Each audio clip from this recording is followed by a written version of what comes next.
از اونا فقط خاطره هاشون به جا میمونه. میرن آدم از اونا فقط خاطره هاشون به جا میمونه. در مجلس ما رحمتی بر شمس خراسان، مولانا مطهری آن اسوه ایمان، آن شمع سوزنده ماه تابنده، روحش معطر قبرش منور. میرن آدم از اونا فقط خاطره هاشون به جا میمونه.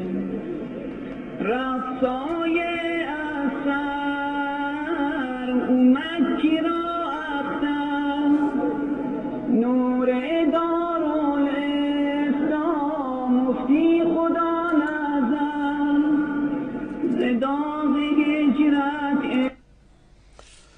بسم الله الرحمن الرحيم. إن الحمد لله نصلي ونسلم على رسول الله وعلى آله وصحبه ومن والاه. اللهم لك الحمد كما ينبغي لجلال وجهك ولعظيم سلطانك. اللهم لا نحصي ثناء عليك أنت كما أثنيت على نفسك. اللهم صل وسلم وأنعم وبارك على سيدنا وحبيبنا ونبينا وشفيعنا وقرة عيننا محمد وعلى آله الطيبين الطاهرين وعلى أصحابه نجوم الهدى الغر الميامين، أمناء دعوته وقادة ألويته ووزراء دولته وأوصياؤه في أمته، رضي الله عنهم ورضوا عنه، وعلى من اتبعهم بإحسان إلى يوم الدين. اللهم اجعلنا من المتبعين لهم بإحسان يا أكرم الأكرمين. اللهم نور قلوبنا بالعلم وسهل أخلاقنا بالحلم، واجعلنا ممن يستمعون القول فيتبعون أحسنه. اللهم يا من هو أقرب إلينا من حبل الوريد، يا فعالا لما يريد، يا من يحول بين المرء وقلبه، حل بيننا وبين من يؤذينا بحولك وقوتك.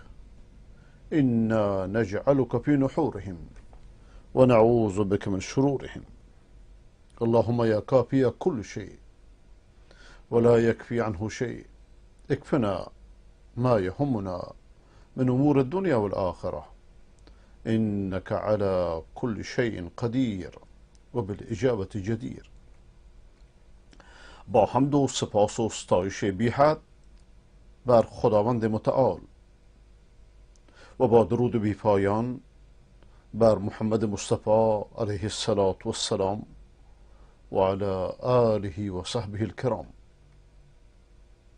و با عرض سلام و ادب به شما بینندگان ارجمند در سراسر گیتی از مؤمنان و صالحان و حقجویان و منصفان.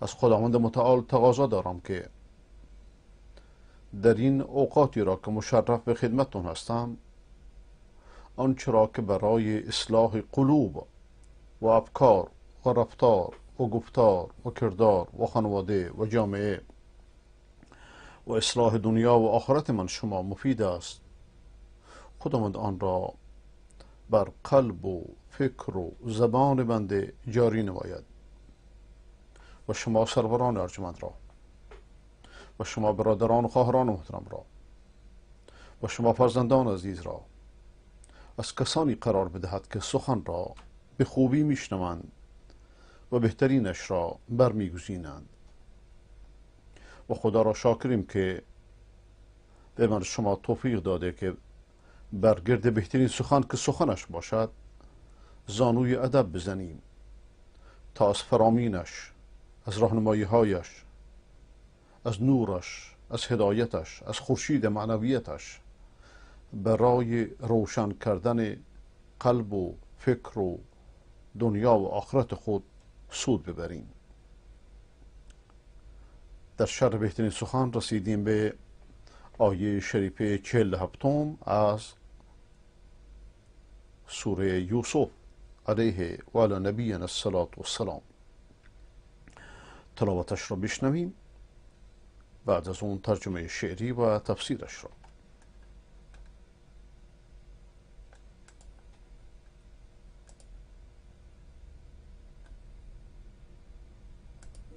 قال تزرعون 7 سنين دأبا فما حصدتم فذروه في سنبله إلا قليلا مما تأكلون ثم يأتي من بعد ذلك 7 شداد يأكلن ما قدمتم لهن إلا قليلا مما تحصنون ثم يأتي من بعد ذلك عام فيه يغاث الناس وفيه يعصرون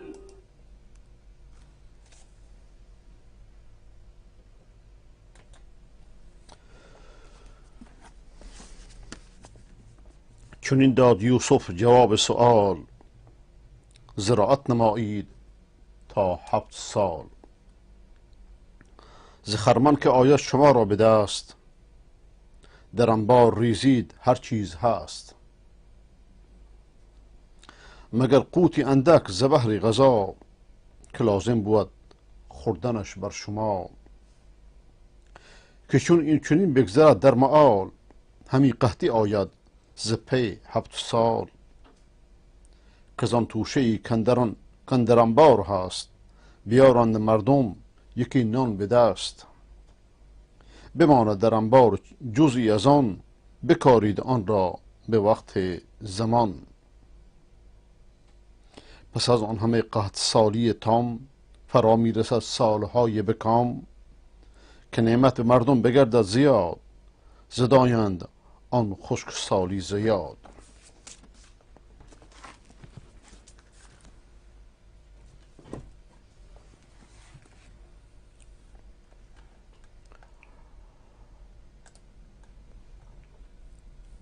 اینجا آغاز تعویل رویای پادشاهه. قال تزرعون 7 سنین دأبا. دأب به معنی پی در پی.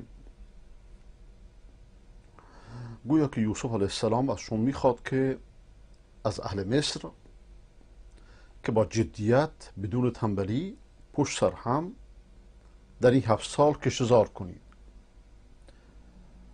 و آنچه که از محصولات میاد با خوشش جز اندکی را که میخورید حفظش کنید و دست بهش نزنید و این که با خوشش حفظش کنید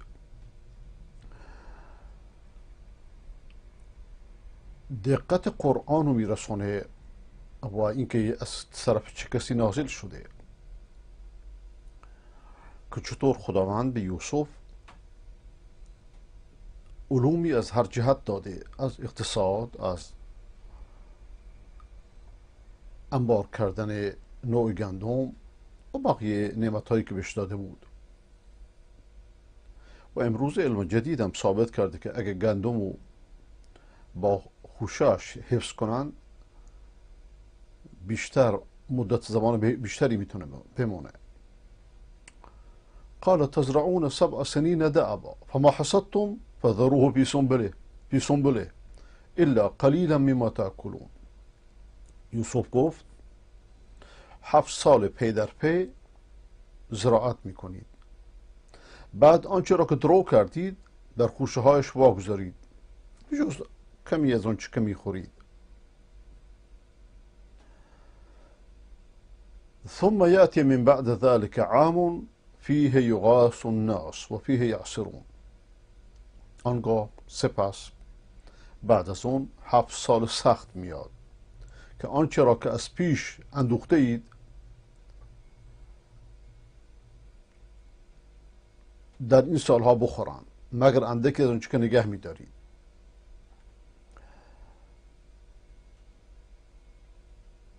سپس بعد از اون سالی میاد که مردم در آن باران داده میشن و در آن میوه‌جات و غیر را میفشارند. به هر حال یوسف خیرخواه گفت که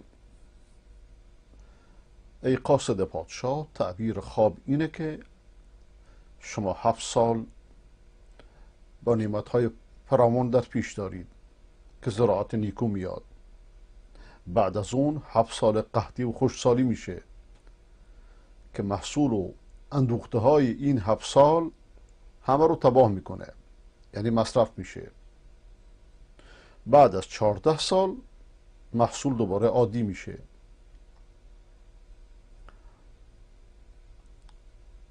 و بعد از اینکه این خواب تعبیرش کرد، دستور داد که باید در این 7 سال فراوانی زراعت زیاد بکنید و چطور اونو انبار بکنید و بعدم چطوری در سالهای قحطی اونو مصرف کنید تا اینکه دوباره به حالت عادی برگردید. اگر بخواید مردم مصر در این سالهای قحطی تلف نشن باید این کار رو بکنید. اینجا نشون داده میشه که یک دعوتگر راستین با بقیه رهبران و سیاستمداران چه فرقی داره. پیامبران و هادیان دین در مقابل خیرخواهی، ارشاد نه خمسی میگیرند نه مزد و اجری میخوان، همچنان که مراجع دغلباز مدعی تشیع این کارو میکنه و همچنین که روحانیت های متعدد در همه ادیان و مذاهب منحرف، بلکه به محض رضای خدا و علاقه به اصلاح عمومی مردم و به صلاح عمومی مردم رو راهنمایی میکنن و سخنشون به طور مشترک در میان همه پیامبران هم اینه که ما اسألکم علیه من اجر. 2 سخن مشترک دارن، دعوت به خدا، توحید، و اینکه ما اجری نمیخوایم از شما.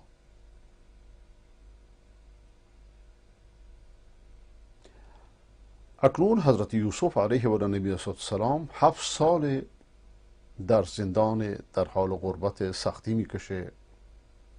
الان شرایط عوض شده، یه فرصتی پیش اومده، محل احتیاج شده، محل طرف مشورت شده، بدونی که هیچ چشم داشتی داشته باشه، بی مضایقه، حتی بدونی که عذرخواهی بکنن از این همه ستم که بهش شده، فوری تعبیر خوابو میگه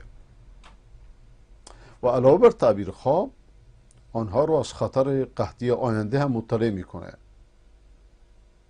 و راه جلوگیری این خطر رو هم بهشون یاد میده که چطوری دستور میده بهشون که حبوبات رو برای مدت قحطی چطوری انبار کنید، در صورتی که اینا کار اون نیست، اینا کار وزیر داراییه، کار وزارت کشاورزیه، کار کارشناسان عالی رتبه که در برابر حقوق هنگفتی که از دولت میگیرن، مواجبی که از دولت میگیرن، باید این فکرها رو بکنن.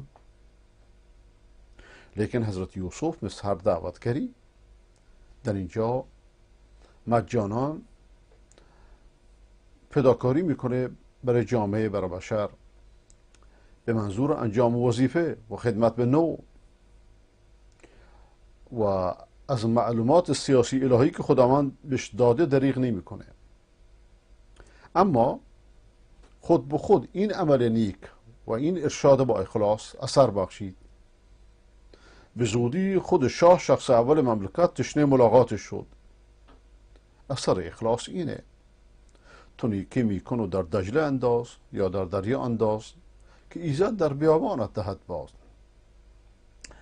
اگر حضرت یوسف از اول چیزی درخواست میکرد ممکن بود نتیجه معکوس داشت میشد، همچون که در بار اول وقتی که در موضوع تذکر ساقی تجربه کرده بود اینجا عبرت گرفت. موضوع نگهداری غله در 7 سال یکی از موضوعات علمیه که امروز در دنیای امروز بر این کار مؤسسات بزرگ به وجود اومده، اداره سیلو و غیر ذالک. اما در اون زمان که مهندسی پیشرفت نکرده بود، ساختمان سازی پیشرفت نکرده بود، بهترین وسیله برای انبار کردن غلات در خود خوشه بود که یوسف چنین دستوری داد. در ضمن حضرت یوسف یه تجارت مهمی هم برای کشور مصر پیش بینی کرد که محصول 7 سال فراوانیتون رو به قدری فراهم کنید که تا در سالهای بعدش تمام کشورهای با همسایگان مجاورتون که محتاج میشن بیان به بهای زیادی از تو میخرن تا اینا در انبار باشه. و یه مقداریشو هم برای خوشسالی خودتون نگه دارید برای بذر افشانی الا قلیلا من محتسنون. و این چنین تدبیری در اون وقت برای جلوگیری از نابودی مردم و از نابودی ملت مصر و همسایگانش منحصر به فرد بود. اگر اون حضرت چنین پیشنهادی رو نمی کرد مگر اینکه خودش اول خلاص بشه و عزیز و زلیخا و دیگرانی که در زندانیش دست داشتن زندانی بشن، چون چیزی نخواست. و بدیهی که قدرت سیاسی و اقتصادی پادشاه وقت هم اونقدر نبود که چون این تدبیر آلمانی رو استنباط کنه، عملی کنه. چرا حضرت یوسف حبوبات مورد نظر قرار داد؟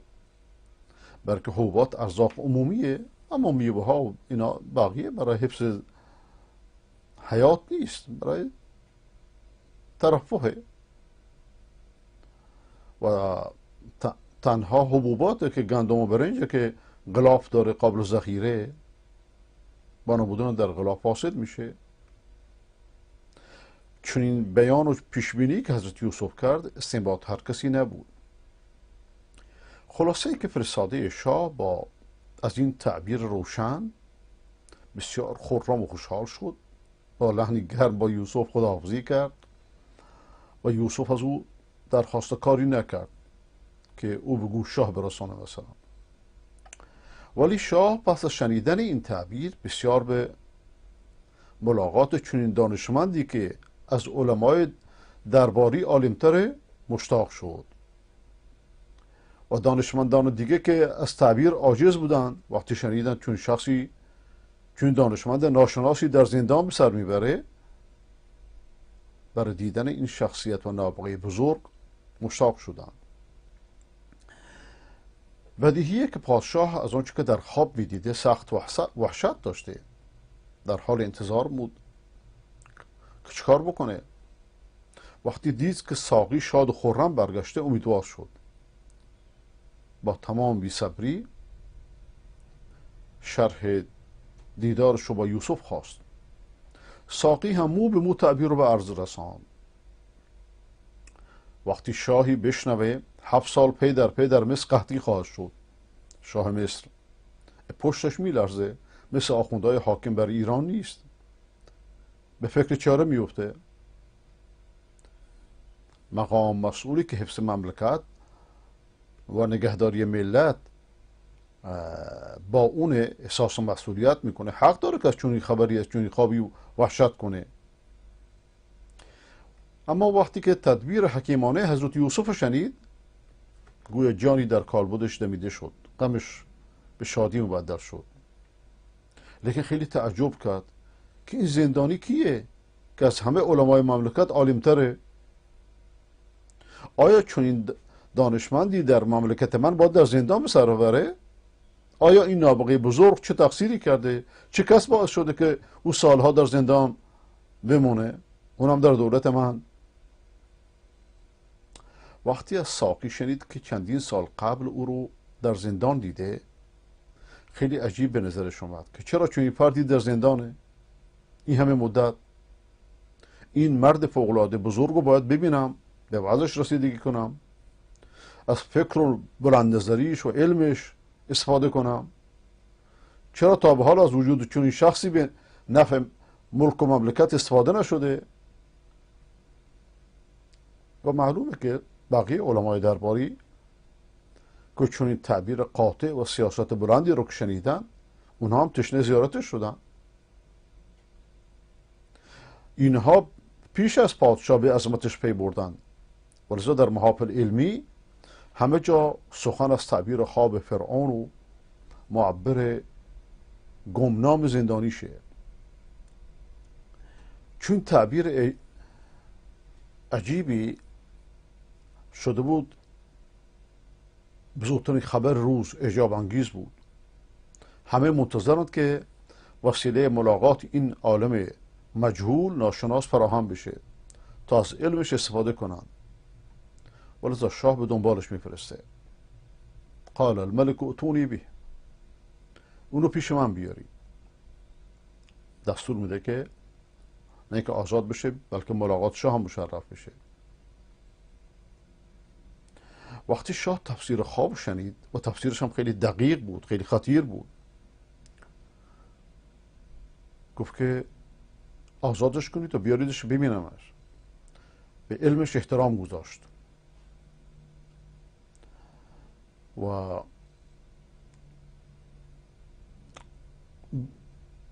بعضی از اهل علم گفتند که مدت زمانی که یوسف در زندان موند 7 سال بود. خب شما یک زندانی پیدا کنید که 7 سال در زندان باشه، بعد دستور آزادیش بیاد و حاضر نشه خارج بشه تا اینکه براءت و پاکیش ظاهر بشه، بلکه مظلومانه داخل شد. و اگر از زندان خارج بشه بدون هیچ شرطی، گویا که آزادیش از آوازهش براش مهمتره. لیکن یوسف آوازهش و پاکیش و براعتش و پاکدامنیش و اخلاصش از آزادیش هم براش مهمتره. ولذا حاضر نشد که از زندان خارج بشه تا اینکه پادشاه از پاکیش مطمئن بشه. قال ارجع الی ربک، برو دوباره پیش سرپرستت و بهش بگو که داستان چیه. و همسر عزیز زلیخا هنوز با قدرت چیکار بکنه؟ آیا اسم اونو ببره، اسم شوهرش رو ببره؟ شوهرش که اکرامش کرده، مقدمش رو گرامی شمرده، ولذا اسم هر دوشون رو نمیاره. ارجع الى ربک فاسأله ما بال النسوة التي قطعن ایدیهن، برو پیش سرپرستت و ازش بپرس که زنانی که دستهاشون رو بریدن موضوعشون چی بود. اگر یوسف میگفت که برو پیش پادشاه بهش بگو که من مبرا هستم، پاک هستم، چنگی به دل نمیزد. و اگر داستان رو برو پیش پادشاه داستان رو بهش بگو، شاید پادشاه تصدیق میکرد، شاید نه، برای هر زندانی میگه من پاکم، بیگناهم. و علیه سوالی کرد خیلی دقیق بود.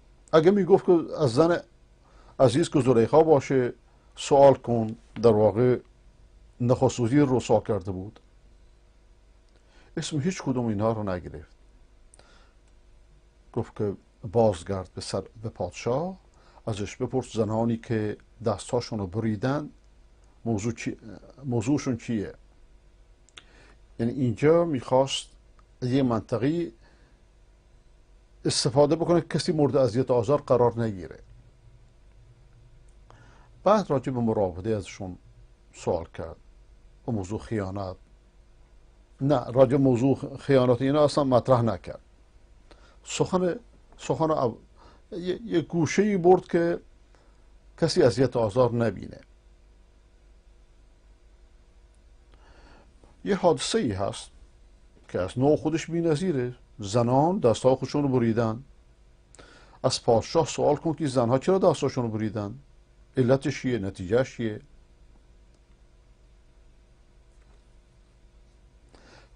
و چون این عملی رو پیامبر خدا صلی الله علیه و سلم مکر نامیده. ان ربی بکیدهن علیم. و این برای هر مسلمانیه. اگه شخصی بر علیه توطئه چید، مکاری کرد، مادامی که پاکید، توکلت بر خدا باشه، مطمئن باش که خداوند این مکرشون رو به خودشون باز میگردونه. بر بیگناه همین پیروز کافی است که دشمنش در معصیته. هر نقشه‌ای که بچینه خدا بهش آگاهه و خداوند اون نقشه رو سر خودش میاره. انهم یکیدون کیدا و اکید کیدا. اونا چاره‌جویی میکنن، مکاری میکنن، منم براشون مکاری میکنم. ان الله یدافع عن الذین آمنوا. خداوند از مؤمنان دفاع میکنه. ان ربی بکیدهن علیم. پروردگارم از کیدشون آگاهه. ولذا یوسف جلوی هر دشمنی رو میگیره. در حقیقت اینه که اگر یوسف از زندان خارج میشد و پادشاه ازش میگذشت و مقامی بهش میداد، هر حسودی میتونست دوباره به پادشاه برسد و دوربر مقامات همیشه حسودان هستن، بگه که این شخص خائنه، این به سرور خودش خیانت کرده، به زن نخست وزیر خیانت کرده. لیکن وقتی از خارج شدن از زندان امتناع میکنه تا اینکه براعتش ثابت بشه، هم برای پادشاه و هم راه هر گونه نمامی و وشایت و حسد رو بگیره. یه حکمت بزرگی درش. یه چیز دیگه، اگه به پادشاه میگفت که، یا به قاصد پادشاه که از پادشاه پرس که داستانم چیه، ممکنه پادشاه فراموش کنه، هزاران کار داره. ازش سوال کنه من چرا زندانی شدم. لیکن وقتی سوالی رو مطرح کرد که پادشاهو هم ذهنش رو برانگیخت، هم کسی رو اذیت آزار نداد، و همین که پادشاه نباید اون چی که در مملکتش میگذره جاهل باشه، وادار به تحقیقش کرد. یه حادثه بهش داد که بسیار تأمل برانگیز بود. به خاطر اکرام عزیز مصر اسم همسرش رو نگرفت، اسم زنانی رو گرفت که اصلا به موضوع مرتبط نبودن، مورد اتهام نبودن، فقط شاهد بر و گواه بر پاکی یوسف بودن. ولذا این کلمه‌ای که انتخاب کرد بسیار حکمت آمیز بود. و من یؤت الحکمت فقد اوتی خیرا کثیرا. کسی که بهش حکمت داده شده باشه خیر فراوانی بهش داده شده. پادشاه شروع کرد به تحقیق کردن. خب تا اینجا توقف میکنیم، میریم سراغ واتساپ و سوال هاتون.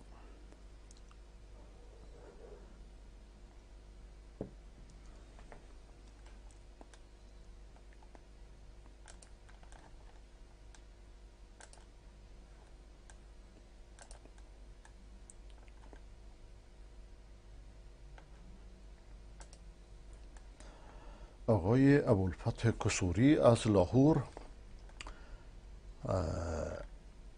خیلی خوش آمدید به محفل ما. من وقتی برادرانی از پاکستان میبینم که فارسی میدونن خیلی خوشحال میشم، اگرچه مدت هاست که دلمون به آقای دکتر جاوید خیلی تنگ شده و نمیدونم کجاست. خداوند مدرسه‌اش رو حفظ کنه. آقای عثمان از ایران شهر: سلام استاد، مادری میگه برای خودم هر سال قربانی کردم، حالا میخواد فقط برای پسر پود کردهش بکشه. اشکالی نداره، هم بر پسر، بر هر کسی. سوال دارم کسی که فوت کرده جریان مهریه زنش چی میشه؟ از مالش به زنش داده میشه اگه مالی داره، اگر نه دینه برگردنش.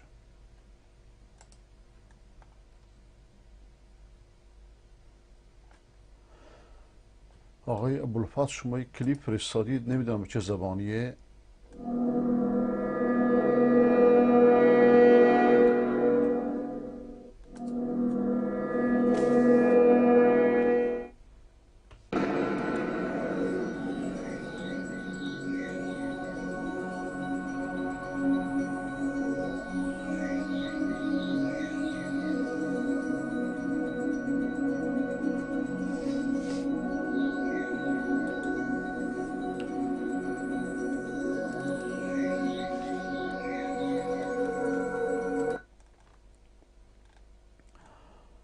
آقای هدایت شده هیئتی، خیلی خوش آمدید. این حد تضاد و تقیه شگفت آور است. دینی که 9/10 90% تقیه و دروغ و نیرنگ باشه، جز تقیه و مکر و فریب چی میشه درش هست؟ چی میشه درش یافت اصلا؟ ببینیم چی هست.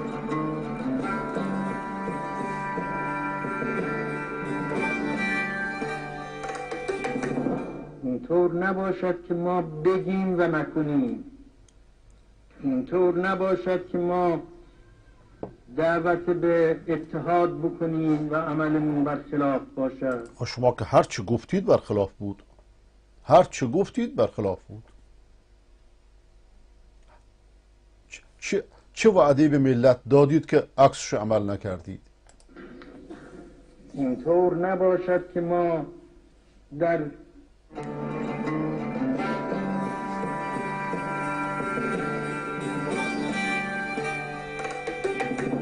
اینطور نباشد که ما بگیم و نکنیم، اینطور نباشد که ما دعوت به اتحاد بکنیم و عملمون برخلاف باشد.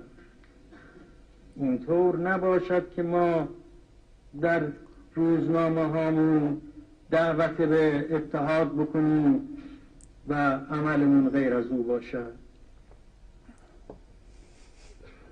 معنی منافق همین است که چیزی را میگد و خودش عمل نمی کند. شما را دعوت به خیر و صلاح می کند و خودش خیر و صلاح ندارد. خب شما دقیقا همینطوری هستید، هم روحانیتتون، هم حکومتتون، هم عملکردتون.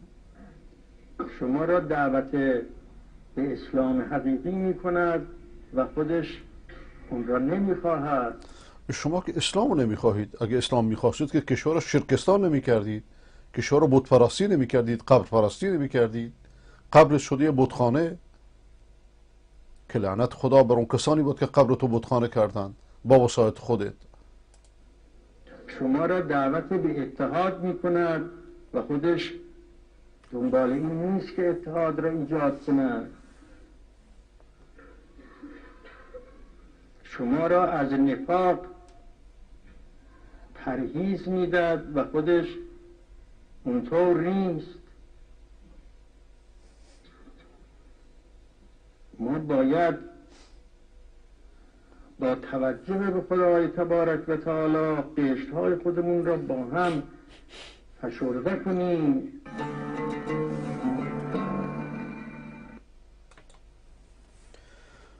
لما تقولون ما لا تفعلون كبر مقتا عند الله ان تقولوا ما لا تفعلون.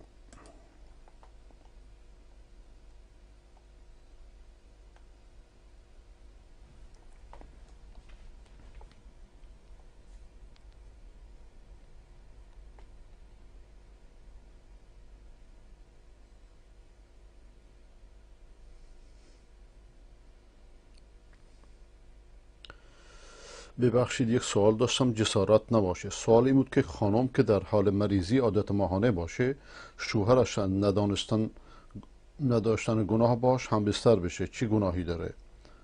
گناهه، جایز نیست. وقتی زن در حالت عادت ماهانه هم بستری باش حرامه، جایز نیست. اگر ندانسته خداوند بخشنده، اما اگر دانسته این کار رو بکنه گناهه، توبه بکنه.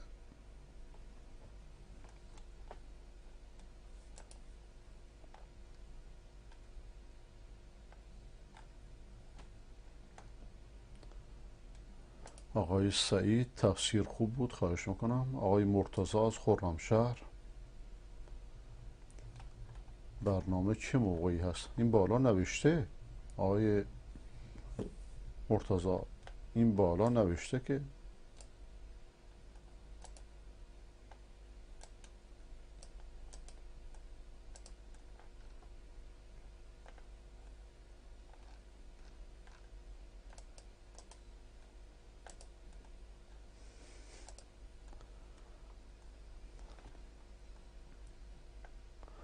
آقای سلطان سلیم، امامزاده هنوز دارن ظهور میکنن. اینجا مسیر کرج به اشتهاره، یه جاده تقریبا نوظهور 20 ساله. من چند ماه بار از اینجا رد میشم، هیچ وقت این امامزاده رو ندیده بودم. مثل اینکه بنیانش رو تو همین 1-2 ماهه گذاشتن، یه امامزاده وسط 2 تا جاده ساختن، احتمالا واسه ترکه کردن مردم. و برام جالبه تو قرن 21 تو سال 1400 که در شرف سال 1401 هنوز داره امامزاده ظهور میکنه و این پدیده پولزا گویا همچنان باید ادامه پیدا کنه و این مردم ما که به سمت سوی آگاهی میاد و رگ خوابشون از دست این چپاولگرا خارج میشه. نمیدونم، امیدوارم رسالت بشر که نیل به آگاهیه هر روز پررنگتر بشه که روزگارمون هم بهتر بشه. ماندگار باشید.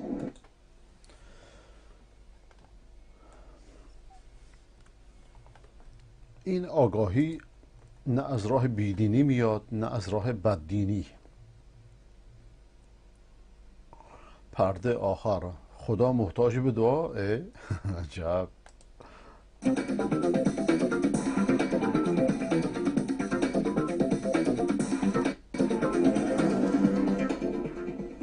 بریم پرده آخر.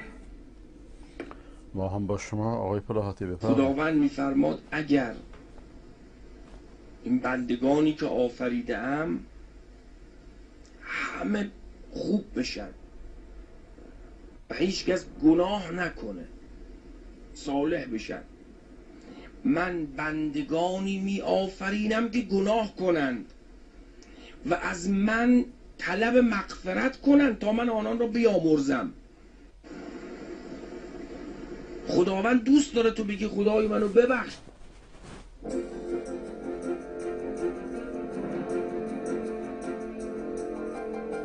شب و روزگار خوش. اتفاقا این حرفش درسته. انسان باید درست بگه. یعنی خداوند انسان رو طوری نیافریده که معصوم باشه، بخواد نخواه گناه از دستش در میره، لیکن ناله بندگانش رو، توبه بندگانش رو دوست داره. نه اینکه انسان بره خودش گناه بکنه با برنامه ریزی برای گناه. محصول توف امام رضا، پرده آخر.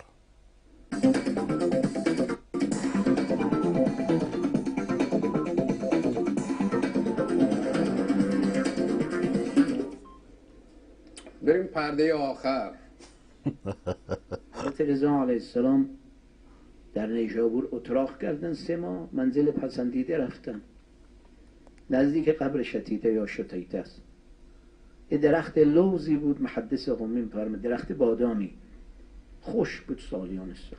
آب وضو گرفتن، آب دهان مزمزه کردن، ریختن پای درخت طرین جدید شد. بادام داد، چه داد؟ خب بعد رفتن حضرت برگ میمدن میبردن برای شفای مریضان، بادامیشو یواش یواش رفت پوستشو بند. خلاص کار به جایی رسید به 1 سال نرسیده تا ریشه درخت بردن، اصل و فرع بردن. آره این دیگه شب و روزگار خوش. بله اینو حق دارید آقای پلهاتی، این از اون دروغای شاخدارشونه.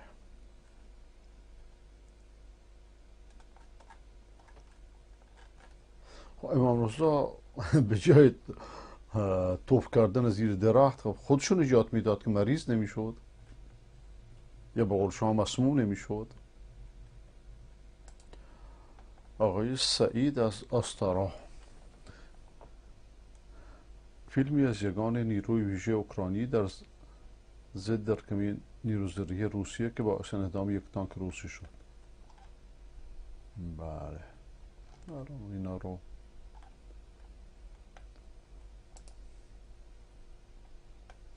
آقای محمد رضا از افغانستان، علیکم السلام الله. استاد تصویر خوب است ولی نوشته زنده بودن در برنامه خیلی کوچک نشون داده میشه. نه خیلی خوب اتفاقا، شما ممکنه تلویزیونتون کوچکه، اینجا من دارم میبینم. آقای محمد از زابل، من 1 هفته که در بیمارستان بستری هستم، خداوند شفاتون بده و از بینندگان عزیزم میخوام که براتون دعا بکنم.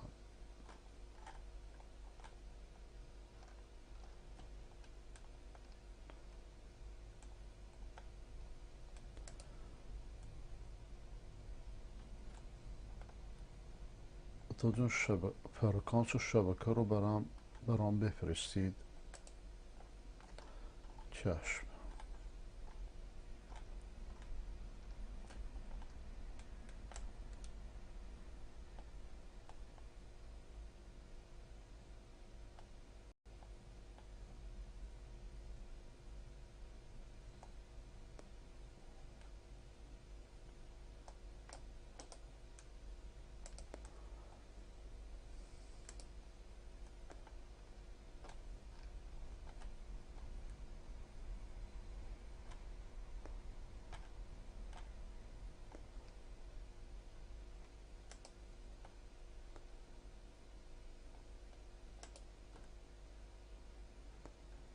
این هم فرکانس و شبکه در خدمتتونه.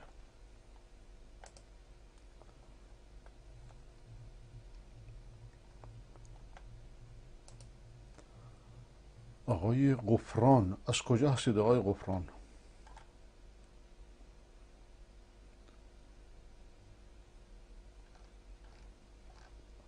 آقا یا خانم نمیدونم، غفران به هر دو اطلاق میشه.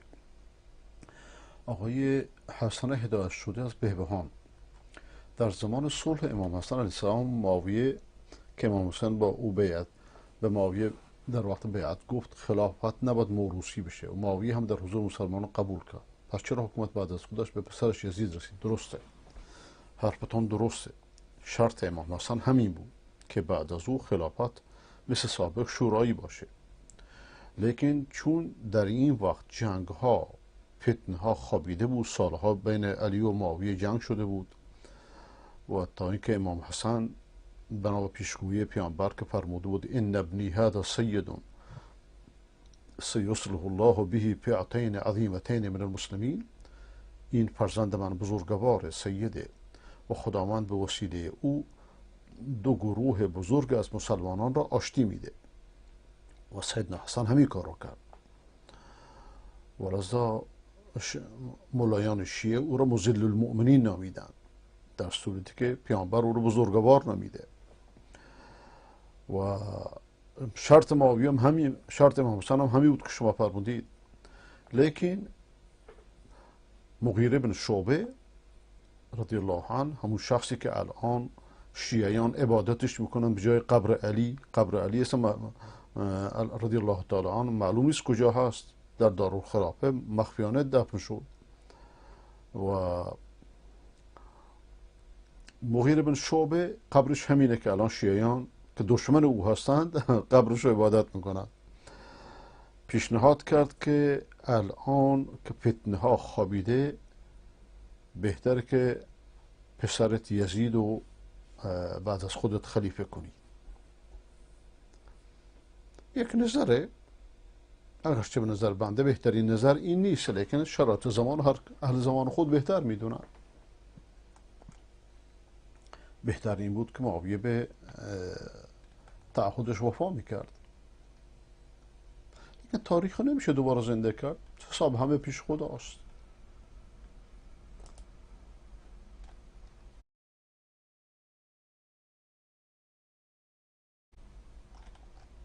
آقای احمد خمیری علیکم السلام و رحمت الله، خیلی متشکرم. آقای عبدالمهیمن تاجیک،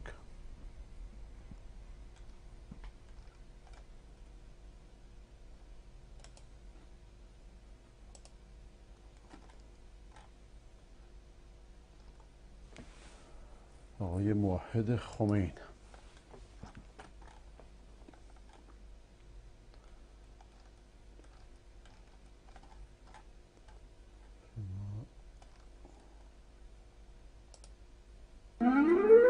پروردگارا دلهای من را بعد از آن که ما را هدایت کردی از راه حق منحرف مگردان.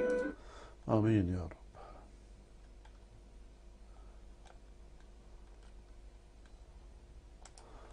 آخوند قاره پیما، بله اینا با دروغهاشون قاره پیمان. قاره چیه؟ کهکشان پیمان. یه روز تو مسجد شب، تو مسجد اموی بنی امیه شام نشسته بودم، داشتم مشغول نماز بودم. رأس الحسینی داره مسجد شام رفته که هر کی رفته میدونه کجا رو میدن. این در رأس الحسین کنت اصلا نماز میخوندم، دیدم یه آقای بغل من قرار گرفت. گفتش که آقا، گفتم بله. گفت میل داری با هم بریم کوفه، مسجد کوفه یک اعمالش انجام بدیم؟ یه نگاه بهش کردم، گفتم آقا کوفه؟ اینجا شامه، تا کوفه 40 منزل رو. فرمود نه تو بگو آره یا نه. باقیش مشکل منه. مشکل منه، تو بگو آره یا بگو نه. گفتم آره میل دارم. گفت دست منو گرفت، به من چشمتم بستم. فرمود وا کردم. گفت اینجا کجاست؟ گفتم الله، اینجا مسجد کوفه است. از این چرندیات صوفیان و شیعیان تا دلت بخواد میگن. همون عملش انجام بده بریم. اعمال مسجد کوفه نماز انجام دادم. اومد فرمود خلاص شد. گفتم بله. فرمود میل داری با هم بریم مدینه؟ اینجوری نگذرنامه نویز. اولا مسجد کوفه هیچ اعمالی نداره مثل بقیه مساجده، و هر مسجدی که قبر درش باشه بتخانه درش نماز جایز نیست. نه از نوا پیمانه بگید برو بریم. دست منو گرفت فرمود ببند. بستم. فرمود وا کردم. دم کنار قبر خاتم الانبیا تو مسجد. فرمود زیارت کن تا بریم. زیارت کردم، نماز خوندم. فرمود میل داری با هم بریم مکه؟ گفتم آره. فرمود برو بریم. دست منو گرفت ببند وا کن. ببند باز کن. کنار کعبه است. طواف کردیم، نماز خوندیم. صبح شد. نماز صبحمون خوندیم. فرمود میخوای بمونی میخوای برسونم؟ گفتم نه آقا، مکه تا شام 4-5 کیلومتر است. حجازا باید بری، عراقم باید بری تا بری به شام. دروغ نگو. 14,000 کیلومتر کجای این دروغا چیه؟ برسی اردن رو 5,000 کیلومتر 5,000 کیلومتر من آوردی، همجور که آوردی برسه. دست منو گرفت و فرمود ببر. بستم. فرمود وا کردم. دیدم کنار رأس الحسین تو مسجدم. اینا با این جفنگیات شیعیان رو بدبخت کردند. آقای سلیمان کاوه علیکم السلام، خیلی متشکرم.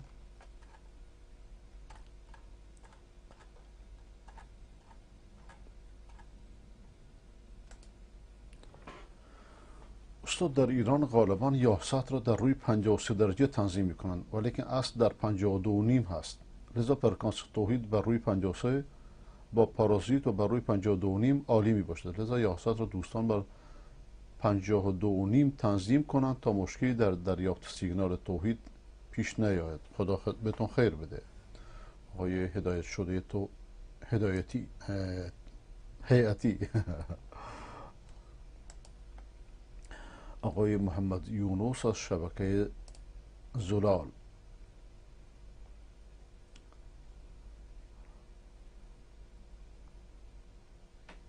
چشم.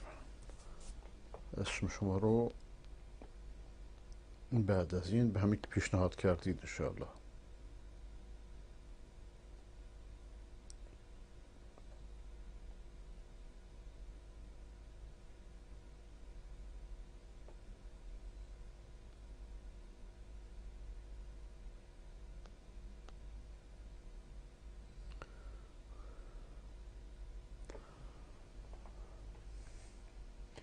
صوفی های تاجیکستان.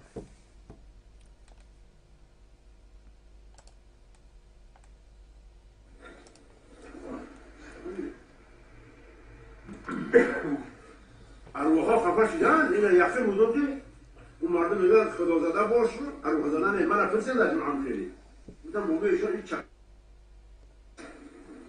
حالی هم کشیس هستش بیادارم انا این ارواح زدن در اصل این جازبه این سلفی وابیل میرن کمونیستان و هرچی در اصل برزن را قبول دارن همین کمونیستای 80 سال حکومت داشتن به خدا بودن این نوع طایفه هم اینا در روس پیدا شد کمونیست اینا این سلفی اینا این سلفی وابی در دولت اسلامی عربستان تشکیل امریکا و انگلیس و فرانسه بر دین مسلمانان نوش بودن سلفی صالح. سلفی صالح ما هستیم یا نیستن؟ در حضرت ما سلفی هستیم، ما سلفی صالح هستیم. نام ما را یاد زیدن در نام خود بودن، فرزندای ما را در زیر ما کشوندن و تمام مملکت مسلمانی افغانستان جمع، عراق جمع مسلمان کشید. دین همین تاجیکستان کی نمی‌کشتن؟ من بگم کشش، ما بگم کشش. اگر افضل بود. اکشتیاتی ما گرفته. اینا بیچاره‌اند نمیدونند. خدا هدایتشون کنه.